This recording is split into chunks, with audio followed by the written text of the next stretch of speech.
বর্ষাকালের এক সন্ধ্যা। আকাশ কালো মেঘে ঢেকে গেছে, বিদ্যুৎ চমকাচ্ছে বারবার। কলেজ পড়ুয়া আরিফ মোটরবাইকে করে বাড়ি ফিরছিল, কিন্তু মাঝপথে শুরু হলো প্রচণ্ড বৃষ্টি। রাস্তা প্রায় দেখা যাচ্ছে না। একসময় সে বুঝতে পারল সে পথ হারিয়ে ফেলেছে। মোবাইলে নেটওয়ার্ক নেই, চারদিকে শুধু জঙ্গল আর অন্ধকার। ঠিক তখন দূরে একটি পুরনো তিনতলা বাড়ির মতো কিছু দেখতে পেল। কাছে যেতেই দেখল একটি সাইনবোর্ড ঝুলছে, হোটেল নিশিথিনী।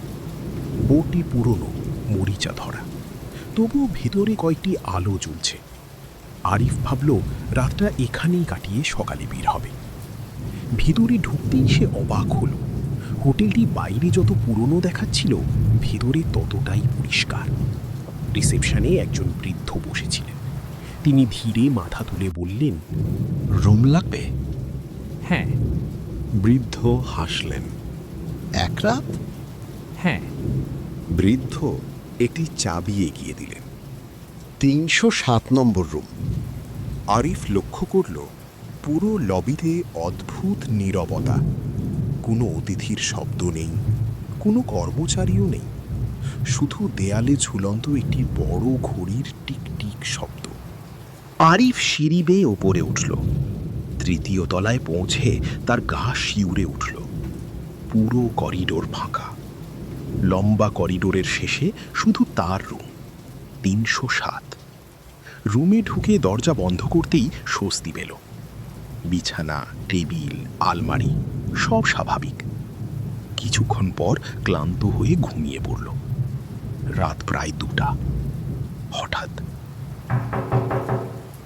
দরজায় শব্দ। আরিফ ঘুম ভেঙে উঠে বসল। আবার শব্দ। সে জিজ্ঞেস করল, কে?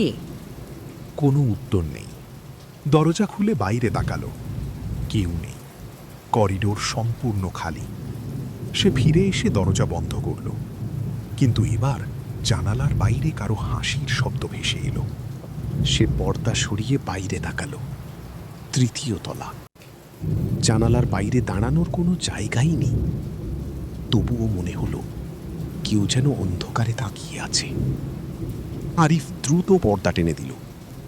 তার বুক ধড়ফড় করতে লাগলো। ঠিক তখনই বাথরুম থেকে পানির শব্দ এলো। ঝর্ণা নিচে নিচে চালু হয়েছে। সে সাহস করে বাথরুমে ঢুকল।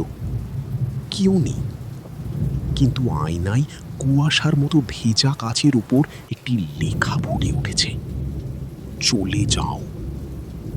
আরিফ ভয়ে পিছিয়ে গেল। হঠাৎ আলো নিভে গেল। পুরো রুম অন্ধকার। কয়েক সেকেন্ড পর আলো জ্বলতেই সে দেখল বিছানার পাশে একজন মহিলা দাঁড়িয়ে।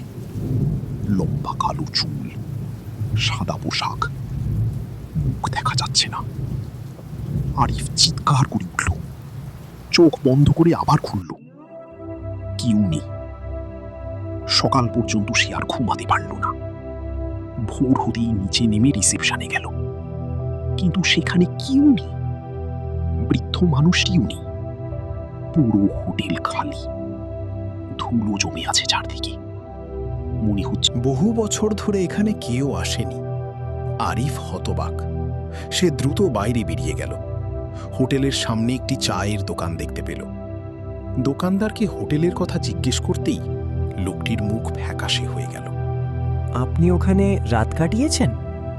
হ্যাঁ। লোকটি বিস্ময়ে তাকিয়ে রইল। অসম্ভব। কেন?